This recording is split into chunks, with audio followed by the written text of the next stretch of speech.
Thank you very much, and thank you to Prince Augustine and also to Indrani Kar, and to all of you to invite me to the 10th CAI National HR Conclave. It is really a privilege and honor for me to be given the opportunity to address you and really to share my own perspectives.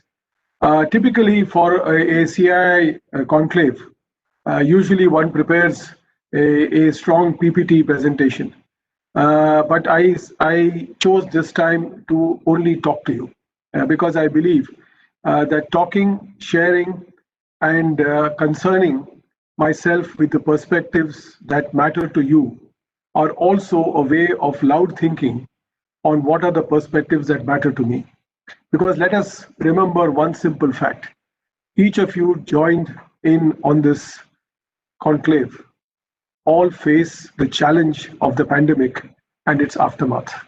And however clever we are, however bright we are as business leaders, however committed we are, and however sure footed we are as far as our own perspectives are concerned, we have to, at the back of our minds and in the bottom of our heart, accept the fact that you and I do not know the reality of what is to unfold.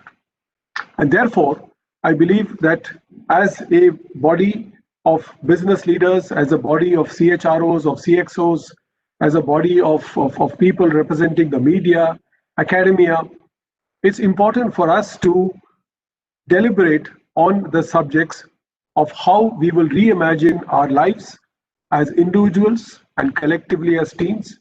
How do we reimagine our livelihoods, and how do we reimagine the state of our organizations and of our enterprise?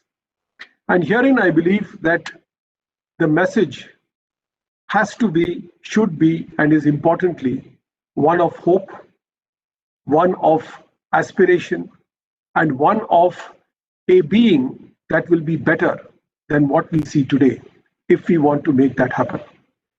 The pandemic has really defined three essentials of our lives.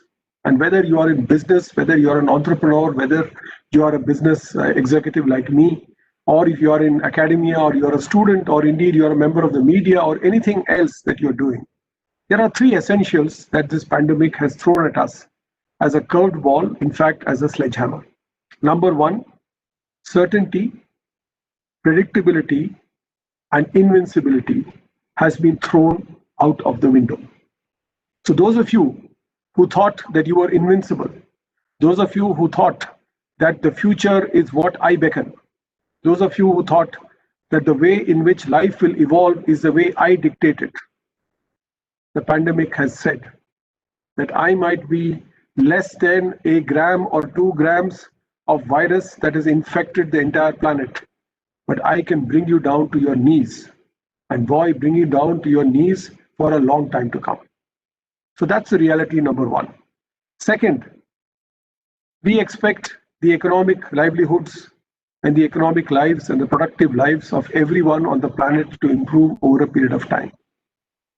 What the pandemic has heightened the fact is that the meek shall not inherit the earth. Indeed, as Mr. Prince himself said, the people who have been affected are people who are poor. A large number of women, a large number of distressed people already on the borderlines of poverty. And as the estimates say, more than 150 million people across the world are going to be pushed into poverty.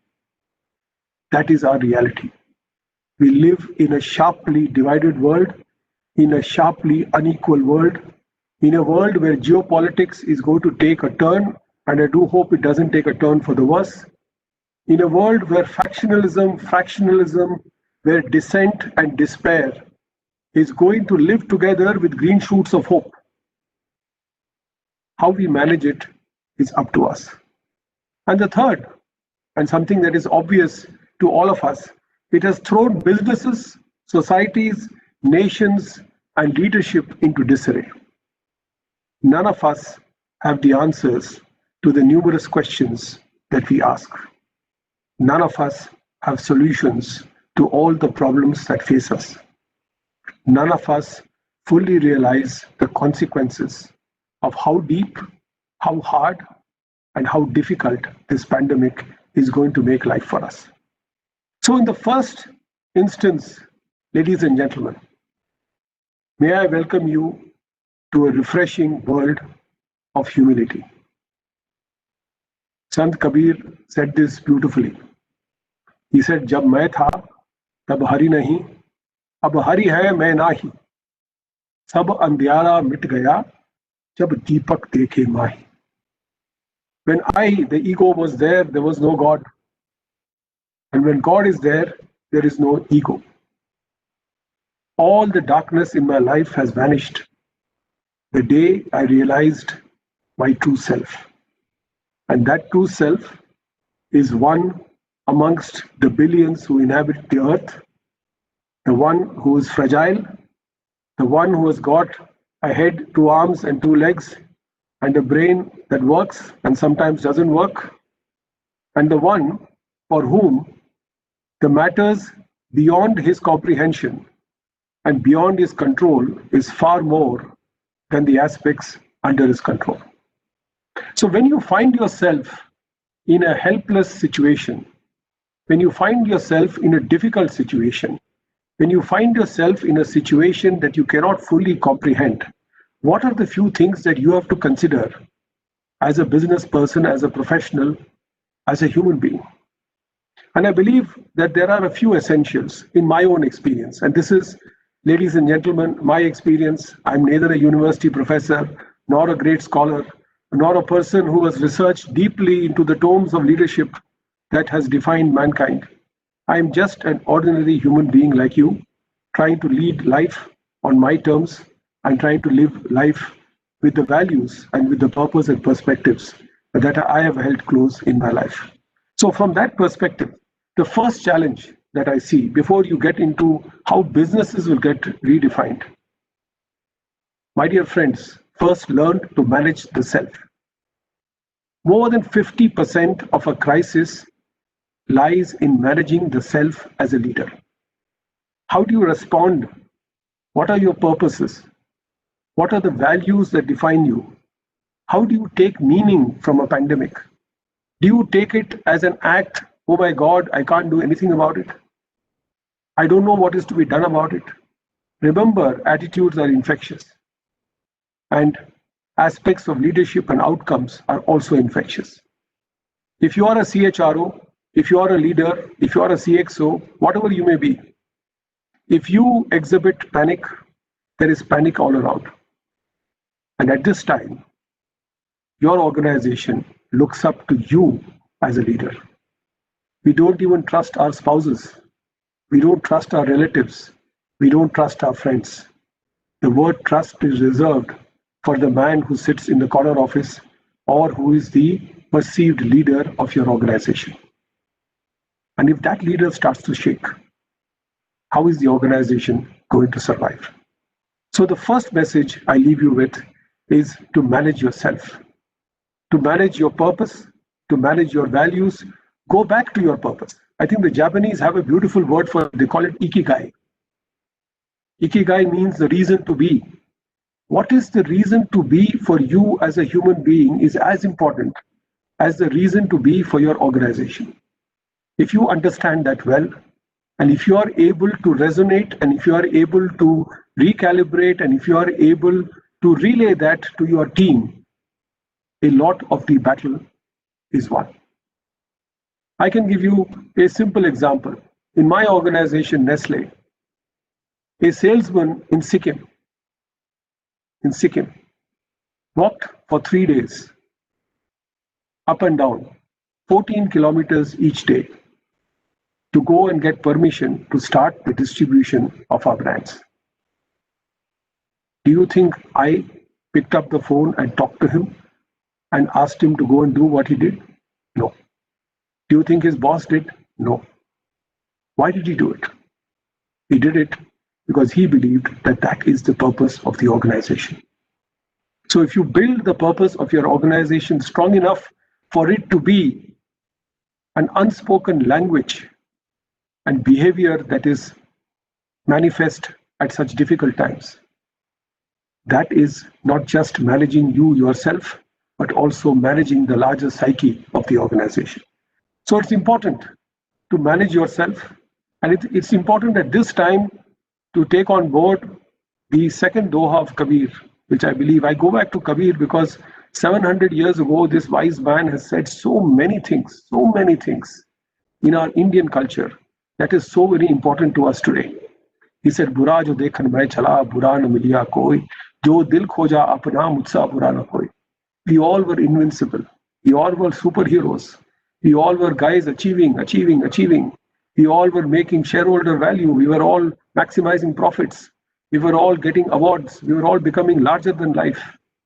This is the time when Sant Kabir says, look at yourself and see what are your strengths, what are your weaknesses. And maybe you realize at the end of it all that you are actually having less strengths than you think you have. So managing the self is a very, very important aspect of managing a crisis. Any crisis in your life, whether it is in your family, whether it is in your community, whether it is in society, or whether it is in the country, is managed by people and by leaders who learn to manage themselves first before others. Second, managing the team. The one and only important objective that I set before myself and my team at Nestlé India was to protect our people. Protect our people. Protect their safety, protect their security, protect the social distancing, protect the hygiene, protect our locations, protect. That is the most important word. This is not the time. There are 4 vectors important in business: purpose, people, partnerships, and profit. It depends on which vector draws your attention at this point in time. The vector that drew my attention was purpose, people, and partnerships. Because you are not just taking care of your 7,600 people that we have in Nestlé. We also have partnerships. We partner with more than 100,000 farmers in Punjab who have given us milk every single day for the last 60 years. The word defined by partnership is trust. Trust. If I betray that trust, I have betrayed 60 years of relationship. You may think this is old-fashioned. Ladies and gentlemen, it is not old-fashioned. This is what has held mankind together in all these years and divided us all these years. The lack of trust between human beings. I don't trust you because I don't know what you're going to do with me. But if I know that I can trust this entity, I can trust this company, that then means that I can withstand any storm. And partnerships, at this time, the 2 objectives we set for ourselves as a company was protect all the farmers who work with us, coffee farmers, spice farmers, milk farmers, because they need to be supported at this point in time. And number 2, we have 6,500 to 7,000 suppliers across the country, and almost 10 to 15% of them are MSMEs. My first task was, and I told this to my team, we have to protect the MSMEs. Ensure that they get the payments, ensure that they get the orders, ensure that their operations take place, ensure that training is provided to them on social distancing, on hygiene, on sanitation, on various other aspects of the pandemic. Ensure that they get back on their feet, because if they don't get back on their feet, if I am not like a banyan tree protecting the ecosystem around me, I don't deserve to call myself a big company. Because ladies and gentlemen, society looks at you at this time. They don't look at your balance sheet. Your balance sheet comes later. But if society looks at you and says, this entity, this company, this group of people genuinely cares, and I think Sanjay talked about it, compassion. Compassion is the most manifest emotion in human beings and yet the least used. Because we believe the show of compassion is a show of weakness. If I'm kind to somebody, it is seen as a sign of weakness. It is not. It is not. It is the most genuine form of human connection that we can form. And at this stage, it is compassion before profits. Compassion before anything else. Now, I know that there are different businesses and different ways in which we look at it, but it is important to put compassion and empathy at the center of the business relationship. Because in pain, people accept and expect succor from you. They expect you to stand up and help them. They don't expect a lecture on profit and loss, on productivity, on efficiency, and on cost reductions. I don't think that is the lecture they expect. They expect that they have something to stand by and to stand by on their feet. Managing the environment, we talked about it. I think partnerships are extremely important. And I believe that the strength of character of a company is determined by its ability to face the reality during a crisis. And that is defined by one word, culture.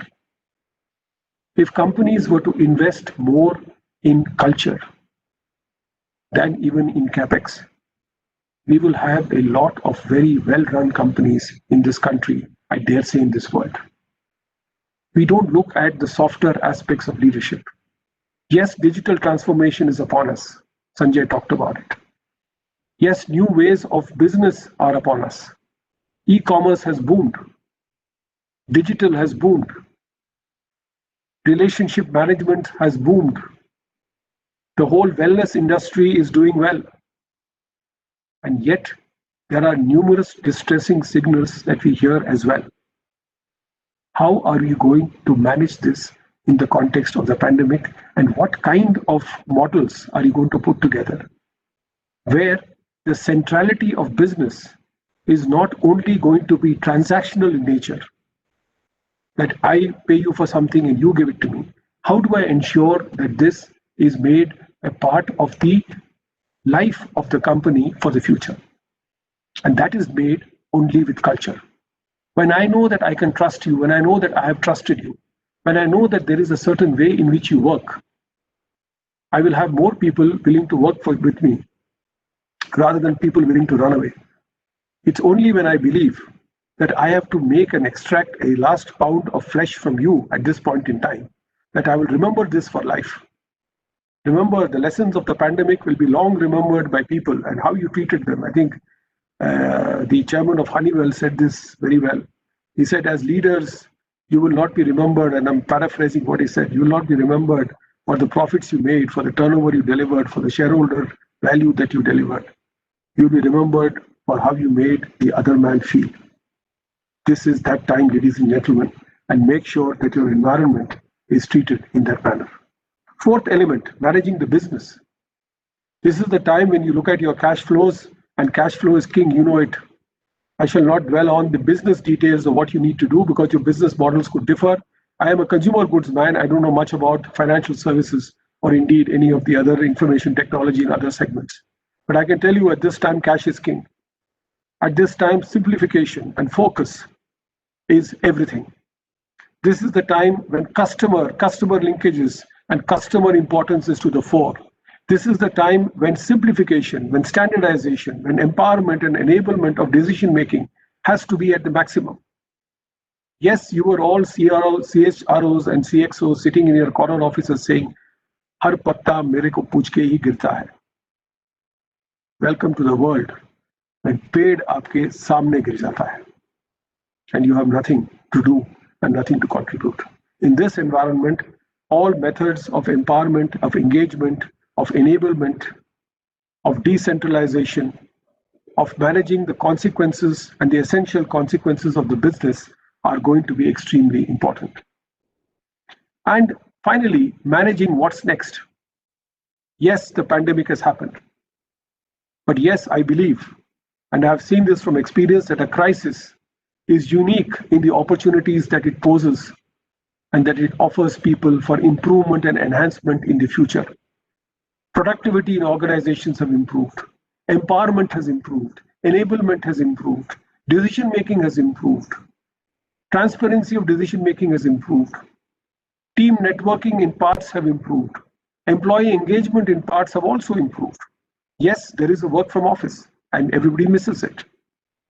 And yet there are substantive improvements that are taking place. How do you capitalize on this?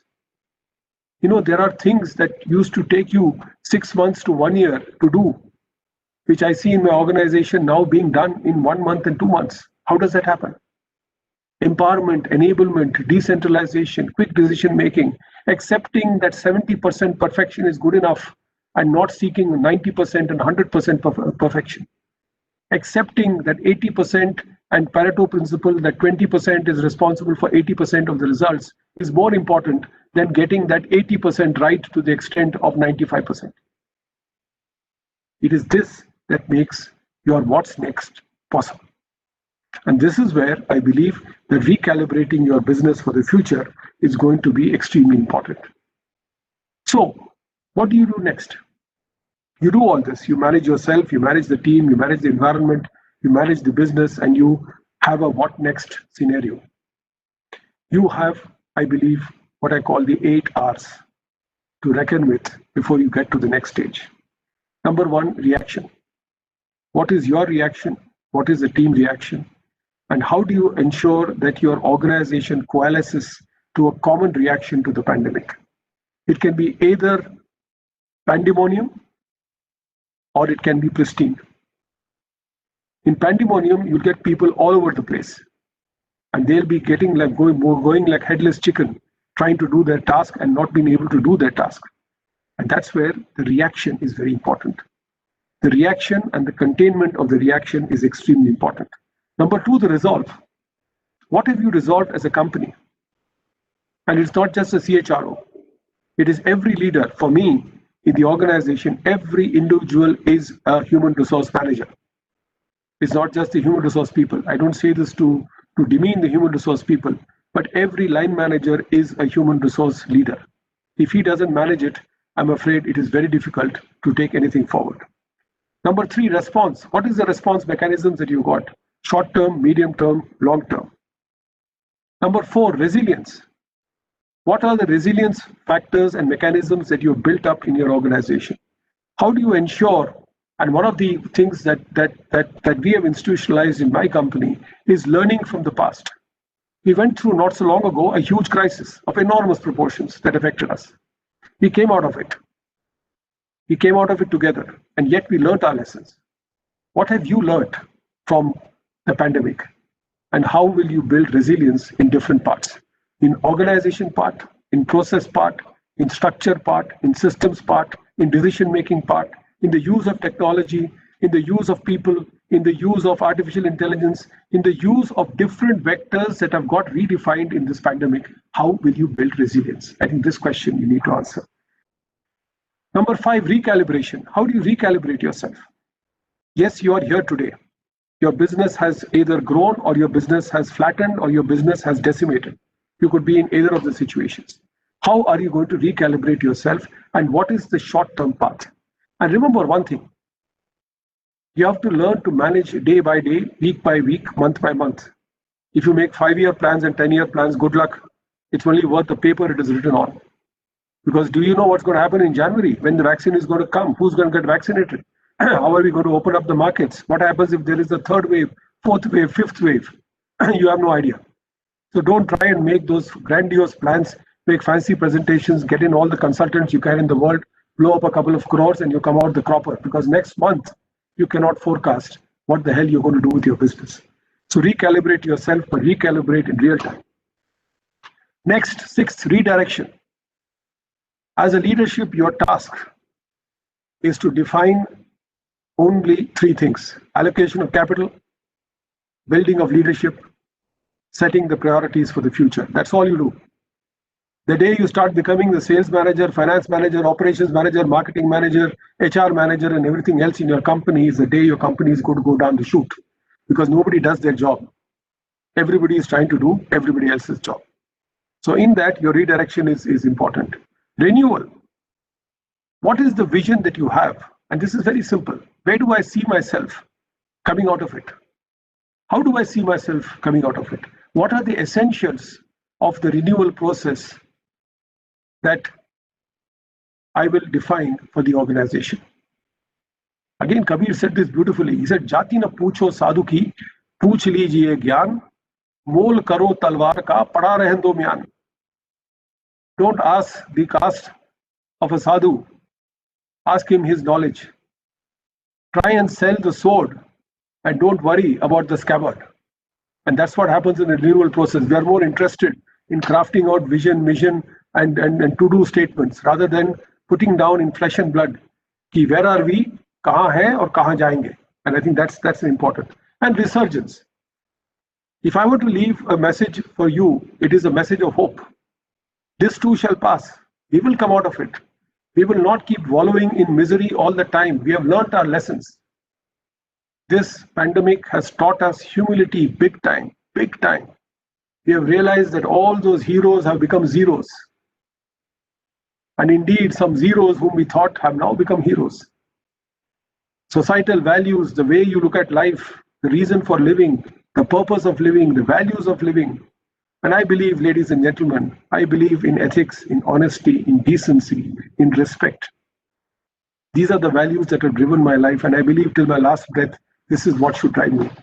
Because I cannot live in a world that is going to be fractured, that is going to be divisive, that is going to be harsh, that is going to be mean, that is going to be disparate, and that is going to be desperate. I think that's not a planet that you and I want, and here is the opportunity to make things happen. In closing, I would just like to leave you with some essential truths from my own experience. Number one, kindness, authenticity, compassion, and pragmatism are the four most important words in our dictionary today. I think these words are important. They have a lot of meaning. They have a lot of healing. And both of this should be important. In a crisis, I have said, you don't run a company, you serve a family. If you take your organization as your family, you will do a lot of things. You believe you me, you will do a lot of things that you would not have done if you don't take it that way. I'll just give you one example. We recently conducted as Nestle 1,000 internships for young students across the country. Young graduates, postgraduates, and professionally qualified people to come and do a 1-month virtual internship in the company, paid for, guided, coached. Why did we do it? Because as a team we felt this could be our kids. And if you imagine your kid doing an MBA or doing whatever degree and not being able to get an internship anywhere, how does it feel? How does the future feel for you? You've had all the good things in life. Somebody has held your hand and got you so far. What are you doing for the next generation? I believe that therefore kindness, authenticity is important. Second, sustainable kindness needs a robust culture and purpose. You can't suddenly start being kind today if you've been very unkind in the past. Corporate cultures sometimes corrode the self. And indeed, if you really want your organization to be on the robust path of performance, of purpose, of people, of partnerships, and about compassion, about empathy, and about decency, you should have started well before the pandemic. Culture is as important in good times as it is in bad times. But as again Kabir said, he said, Dukh mein sumiran kab sab kare, sukh mein kare na koi, jo sukh mein sumiran kare, dukh kahe ko hoy. The problem is we start praying only at difficult times. We don't pray when things are good. And building culture is a bit like that. You have to do it well before. Kindness is viral when the humblest employee follows it and demonstrates it. It is not when the CEO and the CHRO espouse it. So remember that your behaviors, your best ambassadors are your people. Whether you have 5 people or 50,000 people, they are your best ambassadors. In every crisis, I've always believed in leveraging my people to be the ambassadors of the organization and what it stands for. I can keep saying anything. I can come to CII forums. I can keep giving media interviews. And you can all say that this is a decent man, but the decency happens only when everybody in my company, down to the last man, is a decent man. That's when it becomes a decent culture. Leadership, I believe, therefore, ladies and gentlemen, is not leading others, but it is trusting yourself. You need to trust yourself. You can lead others only when you trust yourself. When you don't trust yourself, you cannot lead others. So therefore, leading is not leading others, but trusting yourself. And finally, I believe that enablement, energizing, empowerment will be the essential elements for the future. So there are big opportunities. There are defining opportunities that businesses have in terms of redefining their structure, redefining their processes, redefining their goals, redefining their ambitions. But they would, in my opinion, move far and move fast only when you have your people, only when you have your purpose, only when you have your culture, only when you have your values, and only when you intrinsically believe in doing good for as many people as you can. When you do that as a business, you succeed. And look at it this way. Any research has told you that high performing companies also have high performing cultures. Otherwise, you don't build a great organization. So I want to thank you once again for your patient hearing, for your listening on thoughts which I'm sure are not new to you. These are all thoughts that are around for a long, long time. I'm not the first person to be espousing it. But I believe at this moment, what is important is to put all this together.